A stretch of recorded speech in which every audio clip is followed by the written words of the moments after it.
بقضاء والتف وهي المشكله كل ديجا ماتريال، تهولت الامور ووصلت لدرجه اللي اقوى من ما كانش واحد يتوقع الشيء اللي باش يصير هذا. وعندي انا في نظري الراء اللي الحاجه الاكيده اللي تكون في الموسيقى هي اول حاجه. مش مقتنع ولا ندخل في حلال وفي حرام وفي كذا. لا لا لا لا، عملت كما نقولوا مستقبلي، ما عادش عندي جاهد انا باش نولي نفارع.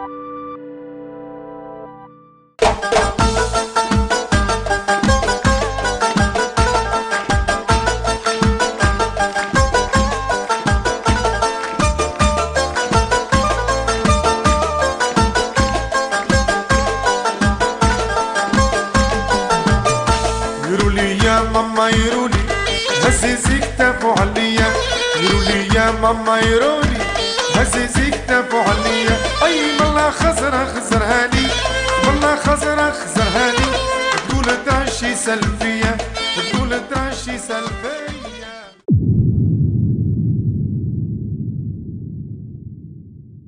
تاريخ وتراث بلادنا متنوع وتونس منين تدورها الدور. اليوم جيتكم باش نحكي لكم على حاجه ميزت شعبنا التونسي ودخلت الدار كل تونسي. شكون فينا عمره ما سمع المزود في حياته ولا ما قعدش مع داره ولا اصحابه وما حطوش المزود؟ انا ياسين، واليوم باش نحكي لكم على تاريخ المزود في تونس، منين خرج وكيفاش. جبت لكم حاجات برشا ناس ما كانتش تعرفها على الاصل نتاعنا في الفن هذا. اذا قبل ما نبداو في الفيديو خليو على سيدنا محمد صلى الله عليه وسلم ونسميه بسم الله نبداو. باش نرجع بالوقت الاوائل الخمسينات، وين المزود كان في الزاويه وقت اللي يجيو الزوار اللي يخدموا غادي يجيبوا زوز الات فقط واللي هما البندير والمزود، ويبداو يمدحوا في الاولياء الصالحين كيما سيدي عبد القادر، سيدي بوسعيد الباجي والا السيده المنوبيه. وهذه اول حاجه لازمك تعرفها، انه مزود قبل مش كي مزود توا، ما كانوش يغنيوا لا على الحب لا الفريق والا الضيق كيما عنا توا. هذاك الكل صار مع الوقت وقت اللي صارت تغيرات في المزود تنرجعوا لها بعديك. وباللي باش نفسر حاجه للعباد اللي تقول انه المزود التونسي جاي من ليبيا، واللي هي راهي حاجه غلطه جمله، خاطر المزود الليبي باربع منازل والمزود التونسي بخمس منازل، وكل الشعوب عندها الفن متاعها والحضارات متاعها، دونك ما تخلطوش بين الحكايه هذيا. واصلا كان تسمع المزود الليبي والمزود التونسي باش تحس اللي فما فرق كبير بيناتهم. خروج المزود كان من ربطين، واللي هما باب سويق ربط الجناح الاخضر، ومن باب الجديد ربط المصران، وكان كل ربط يتميز على غيره في حاجات. كانوا فما 6 صناعية في باب سويقة و6 صناعية في باب جديد معروفين على الاخر في المزود، وتونس كاملة تحكي عليهم. نذكر لكم من باب سويقة الشدي المدل، ومن باب جديد عزايز التريلياتي اللي نحكي لكم عليهم شباب. هذوم الاصل واللي بيتباع 90% من العباد ما يعرفوهمش، اما لازم نذكروا كل حقبة كيف بدات، فلازم نعرفوا انه هذوم من ركائز مزودنا. في الوقت هذاك الباندية هي اللي كانت تحكم، والمزودية الكل تبدا محمية من جماعة الربط هذاك. والربوخ كان يصير رجال كهو صافي من غير نساء، ونساء يطلوا كان من البرمقلي يتفرجوا. واللي ما يعرفش البرمقلي اني حطيت لكم تصويرته. والباندية هي اللي ترشق، والشتيح كان زوفري، وين الباندية تشطح بكتافها ويداها وتبدا تدس في صدرها القدام. وين تدوير الحزام ما كانش موجود اصلا وقتها للرجال. أني قد نوصل لكم في الإيماج باش تنجموا تكونوا فاهمين كل شيء. نبداو توا في الصحيح اللي كانوا يحكيوا عليه إنه من أكبر الباندية، الهادي الشنوفي، واللي تسميت عليه أغنية الأسمر دوني في الأصل.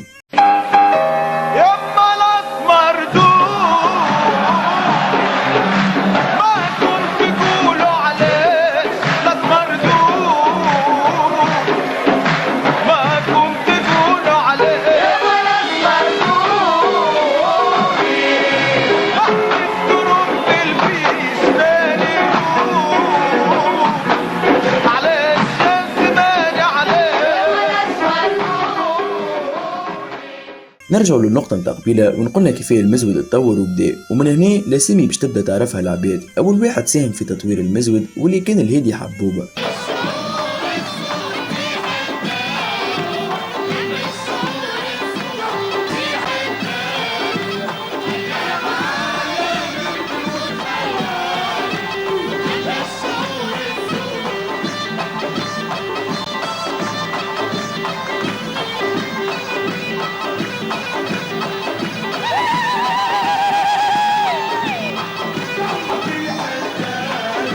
اول حاجه عملها فرض على المزوديه باش تحترم العباد اللي يسمعوا فيهم، وهذاك باللبسه، خاطر قبل كانوا يجيو عادي بشلاكه ومريول وخلعه ويبداو في الربوخ نتاعهم على رواحهم، مع الهادي لا، كل شيء تبدل بلبسه الحرير والسراول الكحل، ونحى الجراري في الربوخ وبدلهم بكراسي، ومن غادي بدا المزود يدخل في الاحياء الراقيه واللي باش تخلق تغيير كبير، كيف صالح الفارزيت اللي كانوا فرد جيل واللي بداو يسجلوا ويتعرفوا الزوز فرد وقت.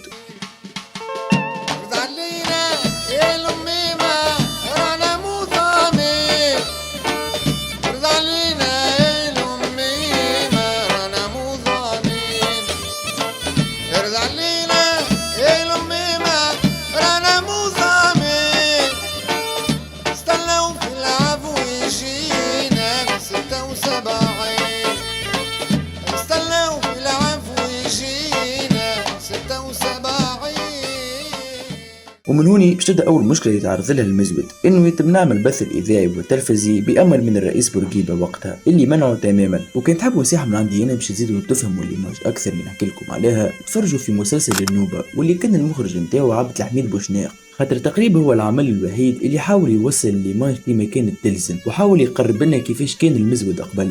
نرجعوا لموضوعنا ونقولنا انه بورقيبه منع المزود تماما. بالعمل فما مره تعدى المزود في الاذاعه، يخي بالوقت نحى مدير الاذاعه باش تفهموا انه السلطه وقتها مش تفدلك كي منعت المزود، بالرغم انه غنية سيد الاسياد اللي تغنت على بورقيبه كانت من المزود. واكثر نظريه تقول انه المزود تمنع لانه ما كانوش يشوفوه كفن راقي ويحسوه رزين، خاطر كان فيه حاشاكم الشرب والمشاكل وديما فما عارك. يقولوا العباد انه بورقيبه منع المزود خاطروا ما يحبوش، صيفته مش من حي شعبي وما تربيش كيفنا. لكن باش نقول لك لا، بورقيبه كان يحب المزود وكان يجيب المزوديه للقصر نتاعو ويجيب الراقصات كيما زهره لمبوبه واللي كانت راقصه محترفه، واللي وصل بورقيبه عطاها فرد اصلا باش تحمي روحها، كي قالوا انه فما ناس يقلقوا فيها ويتعرضوا لها. كيف بورقيبه كان يجيب حمادي اللغبابي اللي كان يشطح شطيح زوفي. وكي تزيدوا تثبتوا وتلوجوا تلقاو انه بورقيبه بيدو كان عنده سبب باش انه الفرقه الوطنيه للفنون الشعبيه تتكون، فرد وقت هو اللي يرفضها باش انها ما تتعداش العباد في التلفزه والاذاعه. 1988 كان اول ظهور للمزود في التلفزه بعد صراع كبير مع السلطه عن طريق الفن، وقت اللي استدعوا الهادي حبوبه والفرقه نتاعو، ومن هوني تبدا حقبه المزود اللي نعرفوه توا. وانظهرت النوبه عام 1991 واللي لمت الهادي حبوبه، صالح الفارزيت، اسماعيل الحطاب، لطفي بوشناق، صلاح مصباح، فاطمه بوساحه واسامي اخرين. تسالوني تقولوا لي الاسامي الكبيره كيما سمير لوسيف، فوزي بن قمره، لطفي شرماني ويني اللي تخموا فيهم الكل كانوا موجودين من قبل، اما ما وصلوا ظهروا للساحه التونسيه كان بعد النوبه متاع 1991 وين يجينا سمير لوسيف كاحد الاسماء واللي في يومنا هذا ما فما حد ما يعرفوش بغنية تسحر عينيك. تسحر عينيك رباني وتسحر عيني، تسحر عينيك فرع سلم واتيك ورباني، تسحر عينيك رباني، تسحر عينيك جمل عينيك، تسحر عينيك وش فرع سلم واتيك وخيالي. كيف زاد عنده غنية بنت الحي، بنت الحي يا خيالي تيك وكي قرضي لميام الوتري، بنت الحي يا خيالي تيك وكي قرضي لميام الوتري. الله الله يا وعد الله، الله الله يا وعد الله، نعيشك ولا عشق من الله، نعيشك ولا عشق من الله. فيهم هما سمير لوسيف ضرب على الاخر ولا مطلوب في البلايص الكل. من بعده كيف يجينا فوزي بن قمره زاده بغنية قمر الليل. يا قمر الليل انا ذقت الويل، سهران محير والقلب حزين، يا قمر الليل الليل الليل انا ذقت الويل. كيف لطفي جرمانة بغنية يا الخو، كيف حبيب الشنكاوي بغنية الوردة اللي نحكي عليها.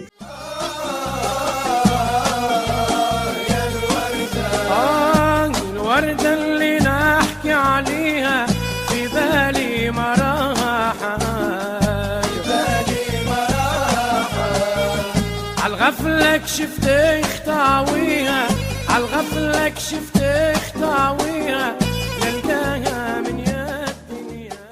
وإلا نبيل وحيشي بغنية بالله ما تنسانيش. بالله ما تنسانيش، ما تنسانيش من بالك، الغير ما خلقتيش، خلقت انا على جالك. بالله ما تنسانيش، ما تنسانيش من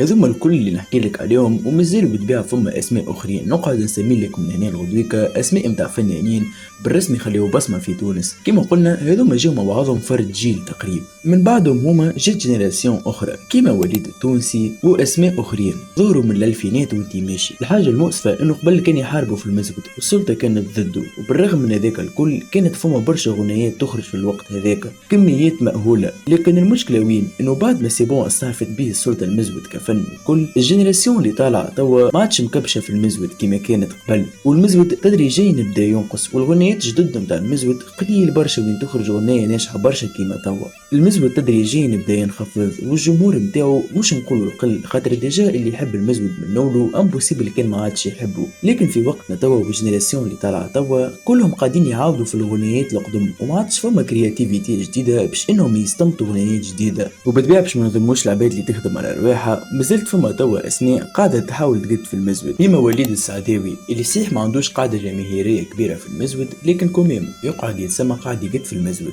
وفما اسماء ناجحة، واكثر اسم توا ضارب عنا هو وليد الصالحي، واللي اخر سنين قاعد يعمل في غنيات مزود بالرسمي باهية برشا. وكالعادة شباب نصور وصلت لكم المعلومة بكل بساطة وتكون سهلة برشا، فسرت لكم تاريخ المزود في تونسنا واهم الحاجات اللي كانت فيه. صلوا على سيدنا محمد صلى الله عليه وسلم، تنسيوش اللايك والسبسكرايب، وكان عندكم اي اقتراحات للفيديو جاي تحبوا اي حكاية نحكيها لكم قولوا لي في الكومنتات، ونتقابلوا في فيديو جاي ان شاء الله. جربناها الصحبة ما ثماش صحبة شي ما ثم، الغدر على عجلة والقلب على الرجلة يبكي.